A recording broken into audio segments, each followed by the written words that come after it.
no matter what you do or what you start up, if you're dealing with more than one person, you're already within the spectrum of group and team dynamics. It doesn't matter if you're coaching one-on-one, playing one-on-one with friends, your team, or maybe even the staff that is involved as well, or the whole organization. You are dealing with team dynamics. Bruce Tuckman, he stated that there are 5 phases a team goes through in order to develop to the next level and in order to succeed. That is the forming, storming, norming, performing, and adjourning phase. Each phase is led by emotions, and the way you and your team deals with these emotions depends if they move forward into progress and development, or even go backwards or become stale and they stop developing and get stuck in their tracks. So in this video, we will cover the basics of team dynamics in esports, in how you as well as a coach get some focus points on what you can focus on in each of these stages and what the team needs in order to reach the next level. Grab a pen and a piece of paper and let's get into it.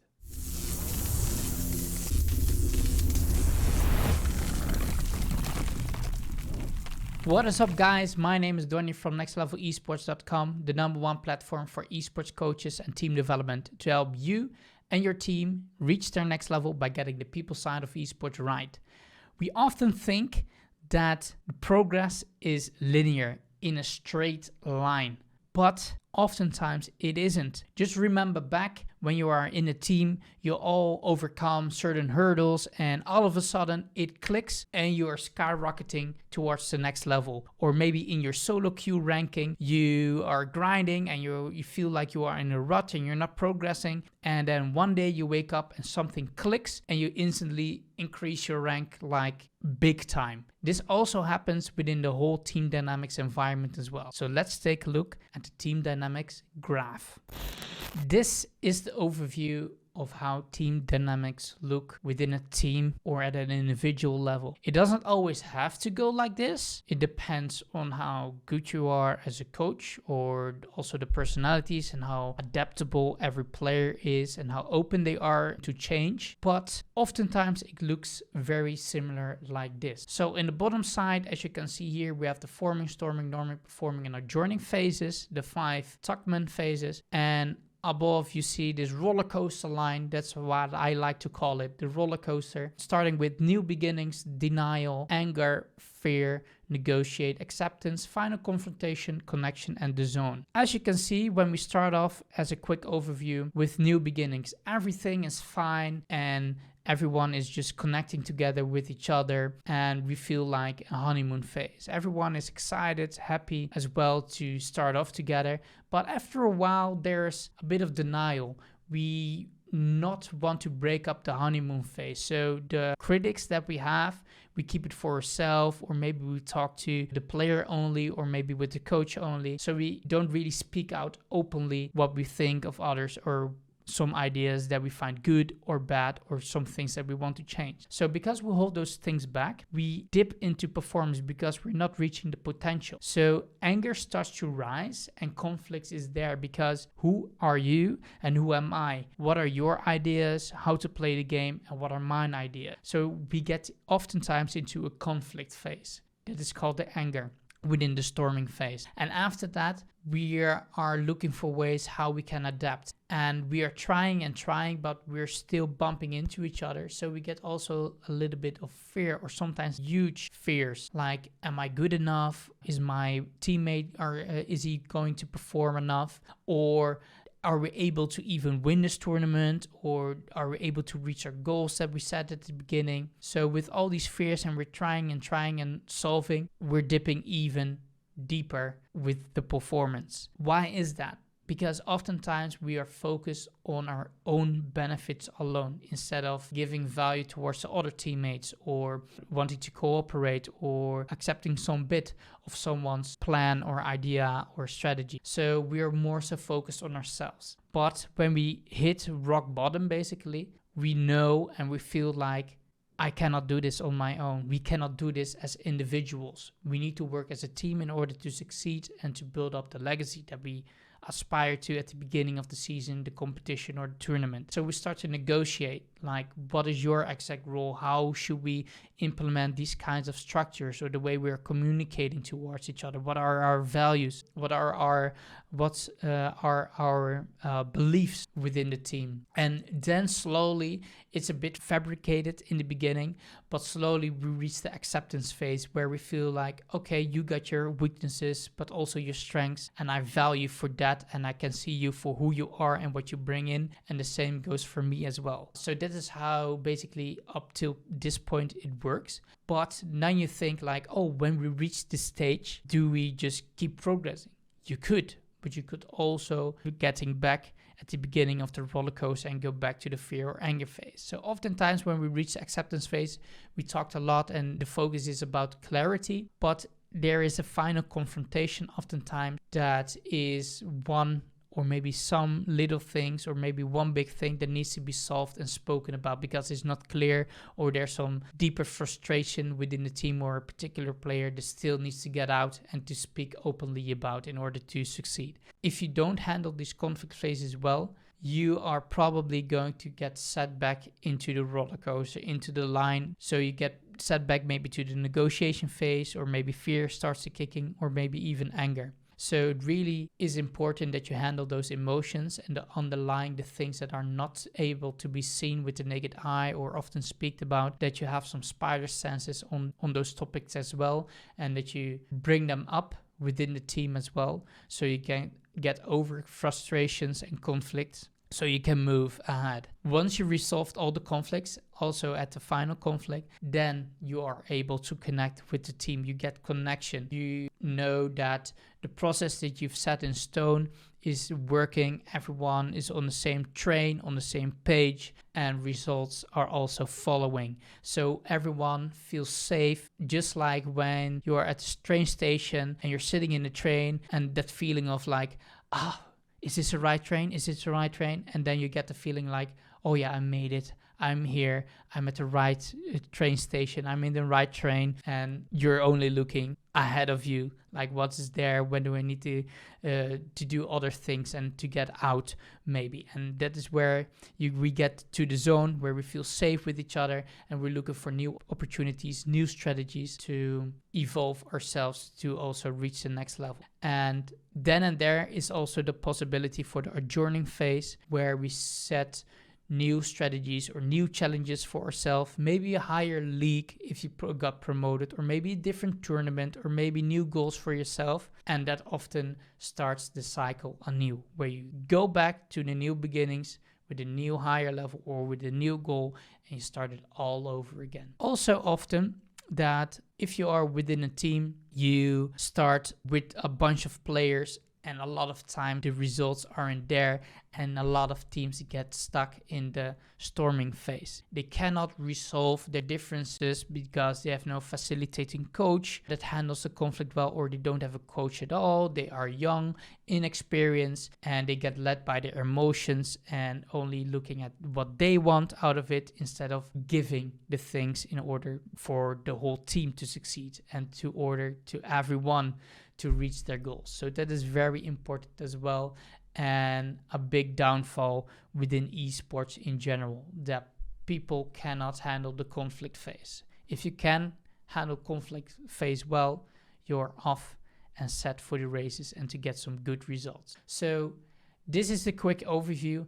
Let's jump into a little bit more detail with the different phases. The first one, forming. The first phase of team dynamics is the forming phase. Here, every player is new, probably within the team, or a couple of players know each other, or maybe you as a coach or manager knows some players, but some are oftentimes new. And at this point, within this phase, there is not really a group or a team yet. There's only a group of individuals put together. Maybe they wear the same jersey, but they are not a team yet. So be very conscious about the state the team is in, because it's more so of an orientation phase where the team is figuring out what everyone is, what their strengths are, how it's going to play out, what goals we are setting, do we agree? And there's also a lot of uncertainty because of that, because do they know if they fit well within the team?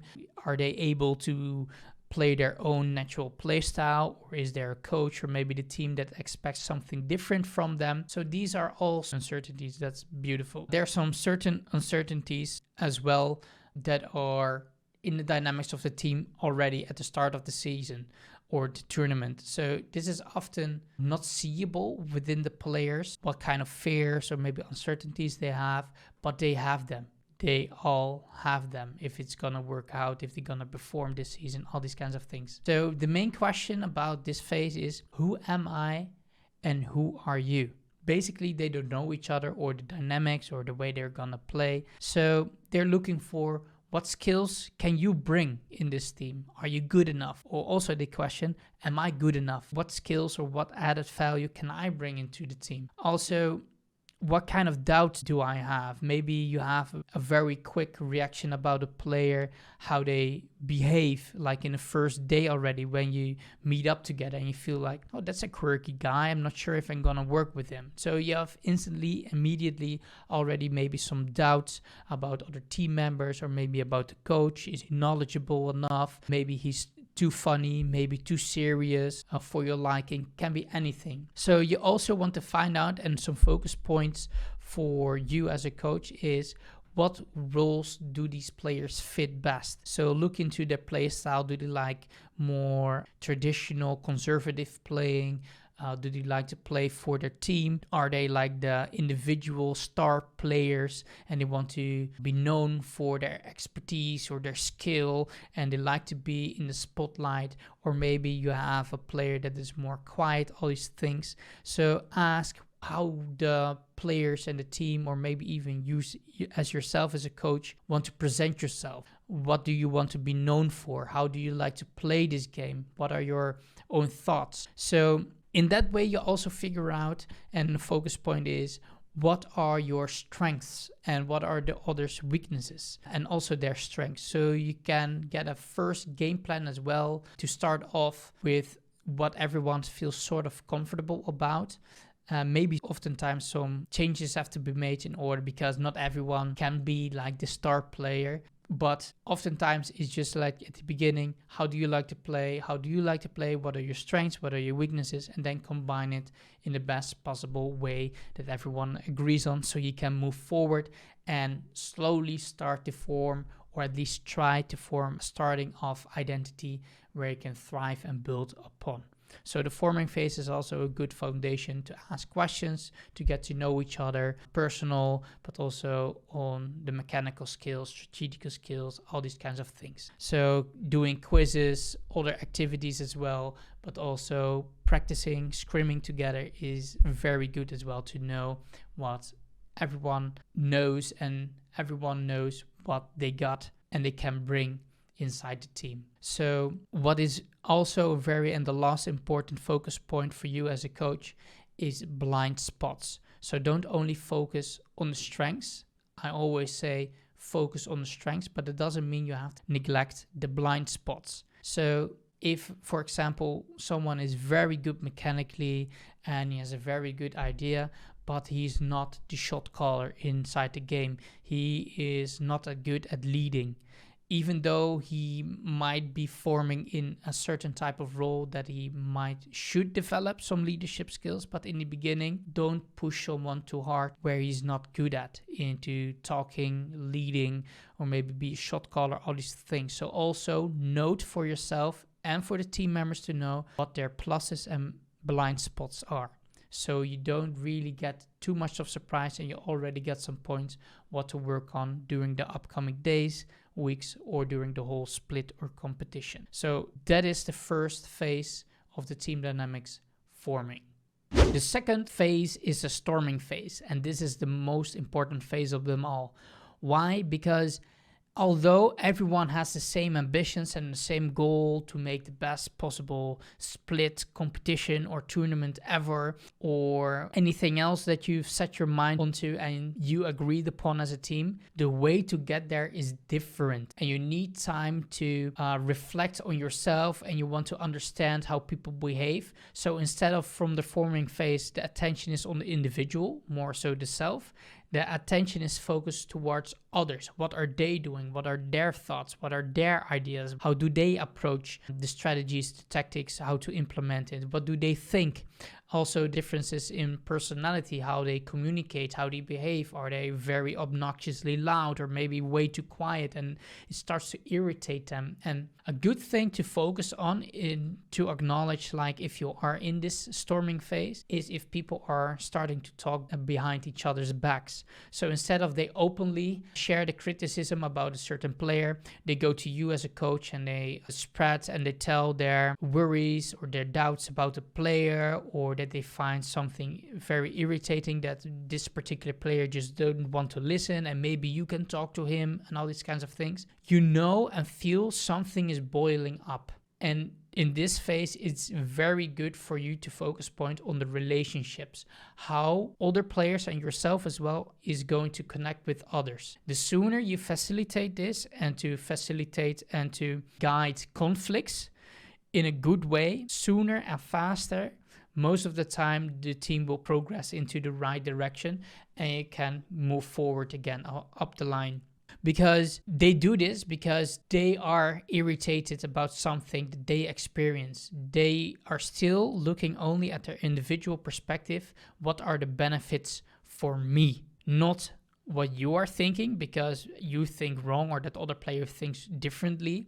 So I don't like that. It's not within my ideology or my way of playing the game. So I'm looking for my own benefit. That is most of the time the unconscious mindset players have. So instead of looking at the team and how can I provide value for others, it's more so that players will look for how can I extract as much value to be sure that I can play the way I want to play. And because there are so many differences in personality and all these kinds of things, you get into conflict. And it's your job as a team manager, coach, or just a regular manager, or maybe the team captain to resolve these kinds of issues. As you will gradually improve on the conflicts, you will start also see the change in the chemistry within the team. The honeymoon phase that you had in the beginning in the forming phase is slowly but sometimes fast to disappear as well, and it won't be that same again because you're going too deep, really getting to know each other, and it's a very positive thing. And the hard part here is to, as a coach or manager or maybe in-game leader,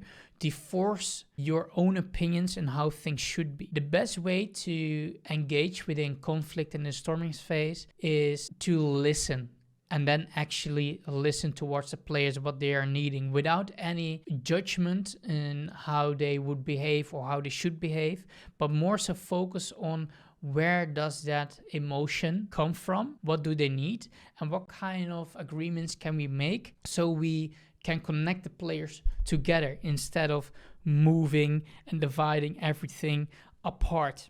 All right, so in this phase, it's very good to be in the mentor role, to ask a lot of questions and to guide them through the processes of having conflict and facilitating them, especially if you are a bit older.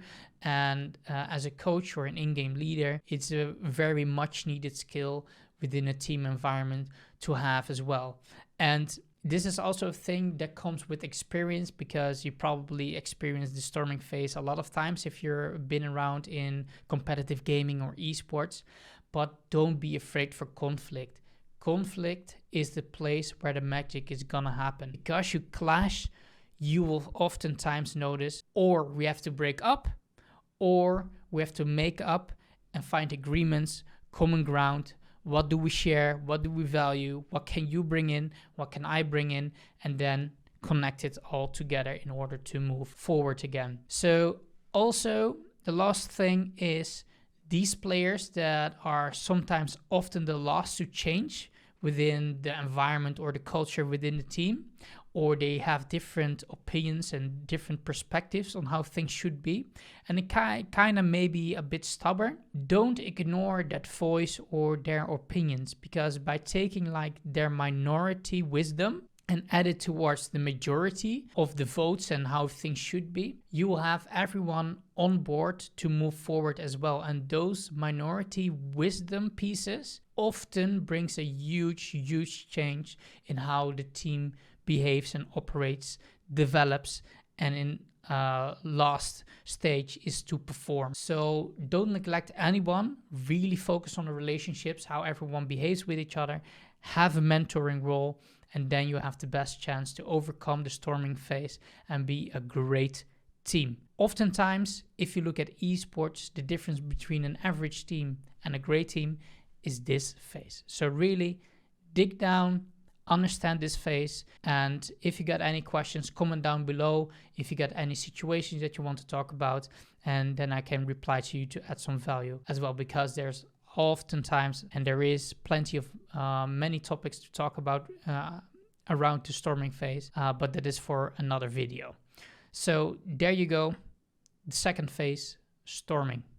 The third phase of the team dynamics is the norming phase. In this phase, it's all about clarity, the basis and the structure and the framework of how the team operates, and really moving now into their core identity. So we're talking about values and agreements and how we should behave with one another and what we find important. So this also helps by making a list how we behave with one another outside of the practice and the matches, just like in general, if we have contact, if how we behave with each other during the matches and during practice, what kind of mindset and what attitude do we bring onto the server or the moment that we are together in a specific type of context. This is very important because you want to move further and you don't want to get stuck in the storming phase by only focusing on the results and expectations that you have and set at the beginning of the season towards the players or the team in general. You really have to look down in what the team needs and how they feel about things, and then resolve that in the best possible way that you can manage it.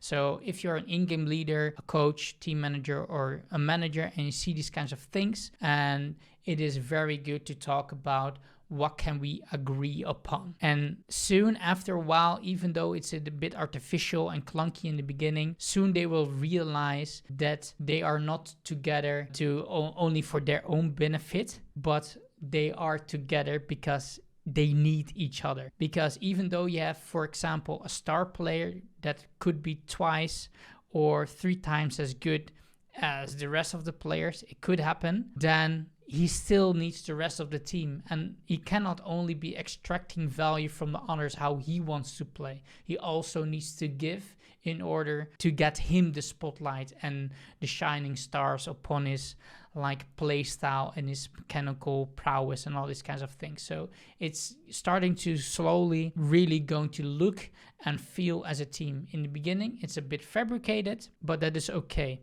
They don't per se have to be friends and have good relationships, like as in good deep bonding.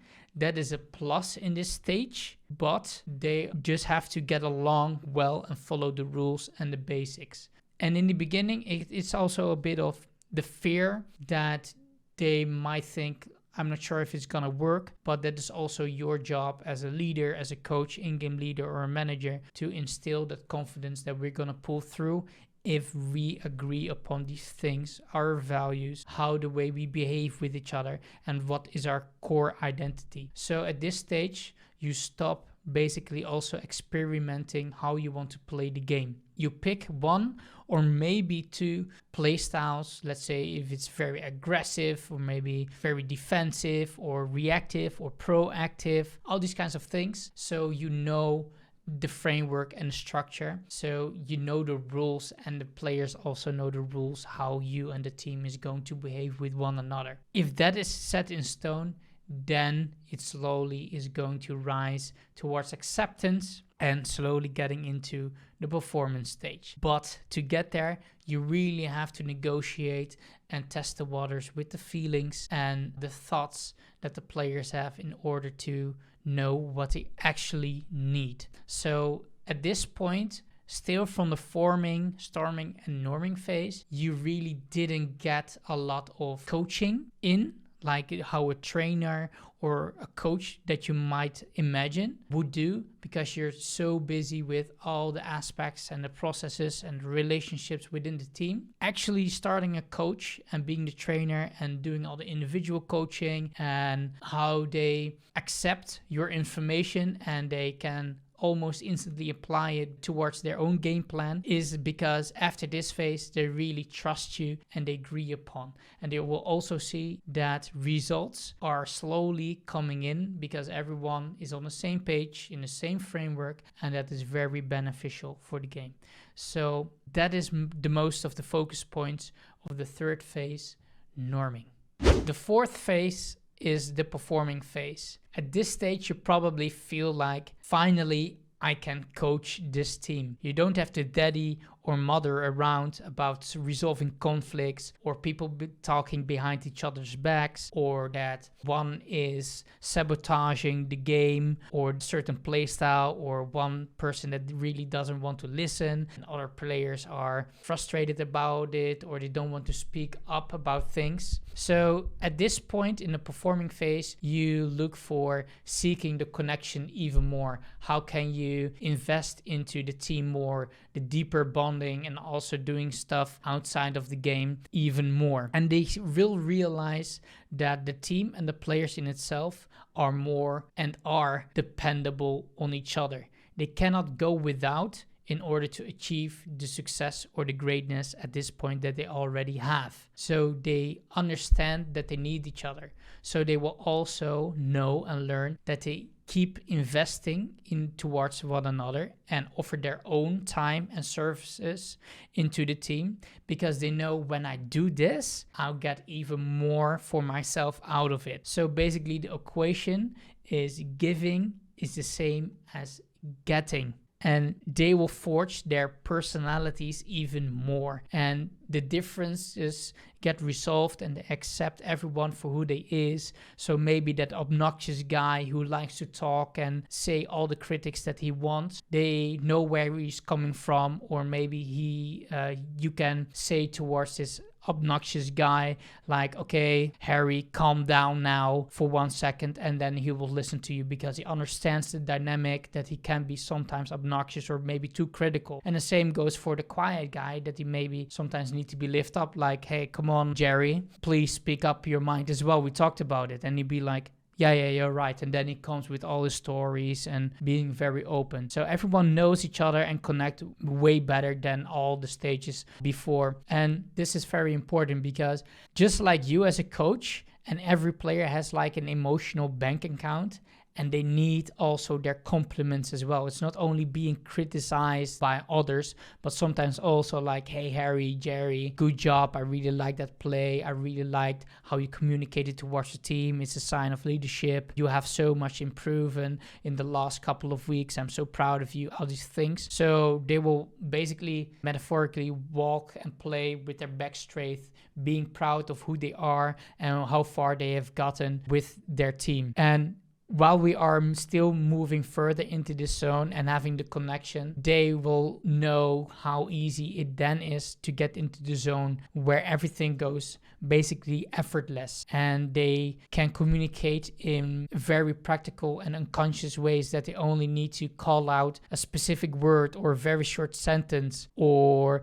just say like on the map, did you see that, dude? And the whole team or the other player that he is communicating towards knows exactly what he needs to do in that specific type of context. So that is where the real magic really flourishes, and all the effort that you and your team have put in with the roller coaster is now eventually paying off, and that is beautiful to see. And you as a coach can now focus more on the X's and O's of the real coaching, of tweaking little things of individual players, but also the team perspective by adding a new tactic, and they will pick it up, and it's beautiful to be in this stage. So back to esports, to get into this stage, because if you are in a team right now, or you've been in a team before and you feel like I've never been into this stage. This is like heaven or something. Probably not. It is not heaven. It is super reality, and there are many teams who achieve this, but more of the teams within esports don't, because they only have like contracts of 3 months, maximum of a year, and the teams that are more committed towards one another have the best success to overcome this, because they are committed, because they are in the game and in the team for the long run, and not only the short gains from themselves to upgrade their perception from the outside world, that they only showcase their mechanical skills. It's always a team effort, especially in team-orientated games. There's always some dynamic going on, and oftentimes within competitions within esports, look closely when they are 2-3 months in at the end of the split, and you will see already teams that are like booming business in the beginning of the competition start to crumble at halfway, because they cannot resolve conflict in differences and can connect and find common ground where they can agree on in the norming phase, so they will never reach the performing stage. So it's very important to get to the performing stage the way you actually want to coach, and why you got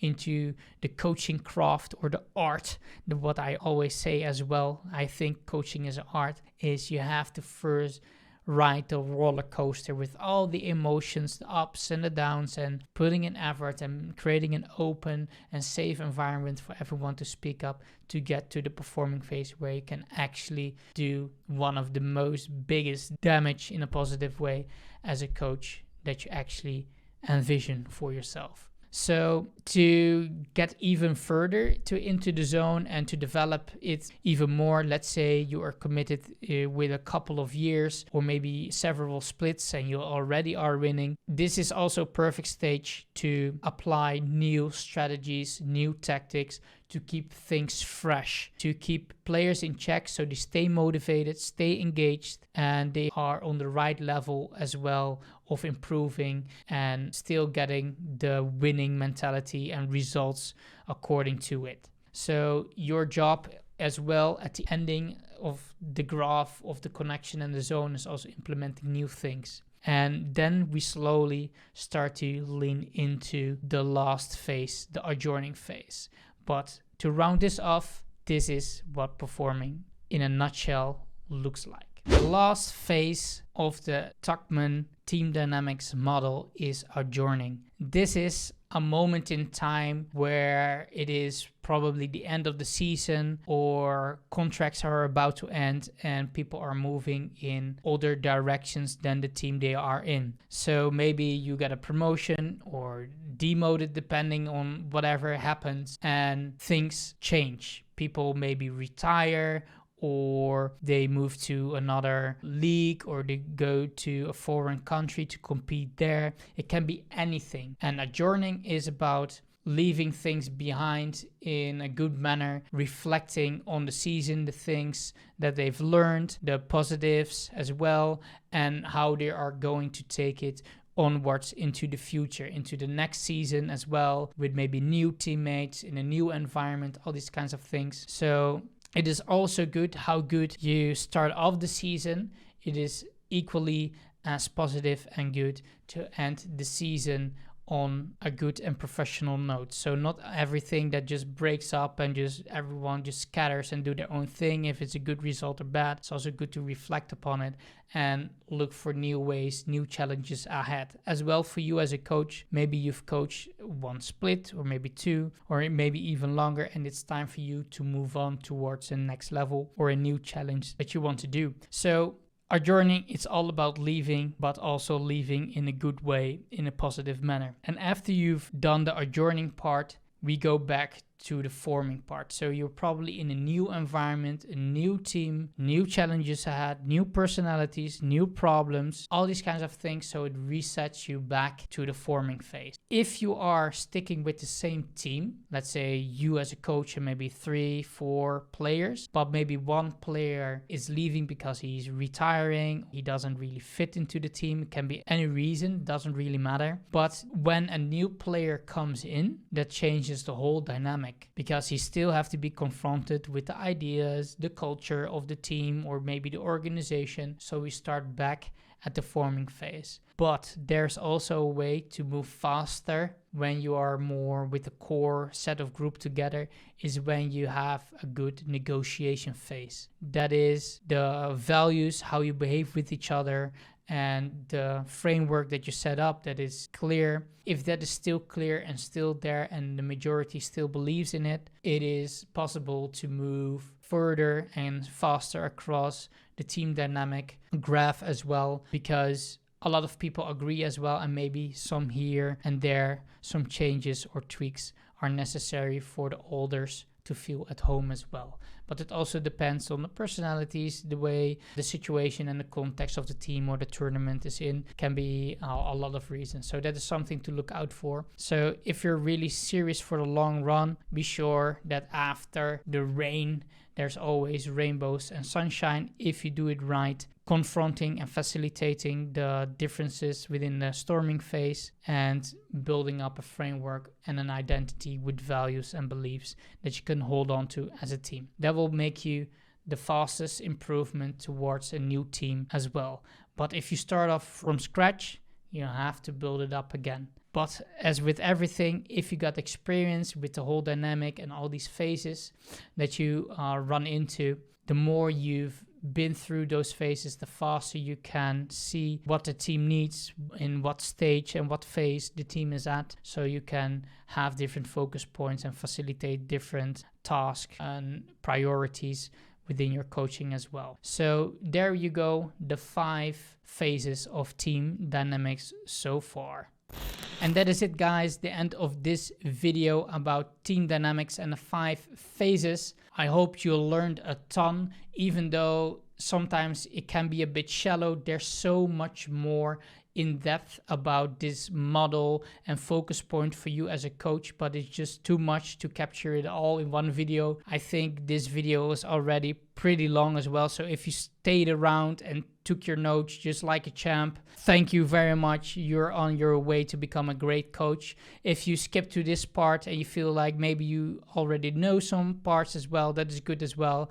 You designed your own learning pace, and I'm very happy that you took the time and effort to watch this video. And if you want to learn more about these different phases and also some roles that I've mentioned about the coach, the trainer, the mentor, or maybe the inspirator or the guide as well, how you can better facilitate and impact your team as a whole, I'll put a link here in the screen and in the description below towards a video that I made about 5 different coach roles that will help you move and progress through this team dynamic graph a bit faster as well, with more confidence, so you can have better results eventually and have more impact as a coach.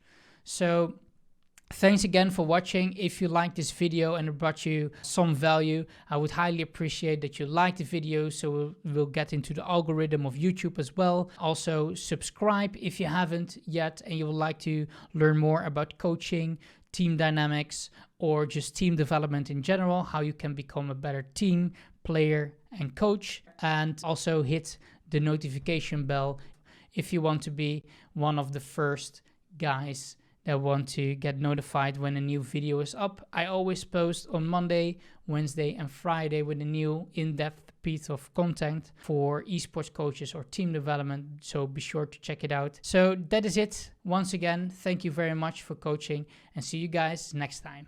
Bye bye.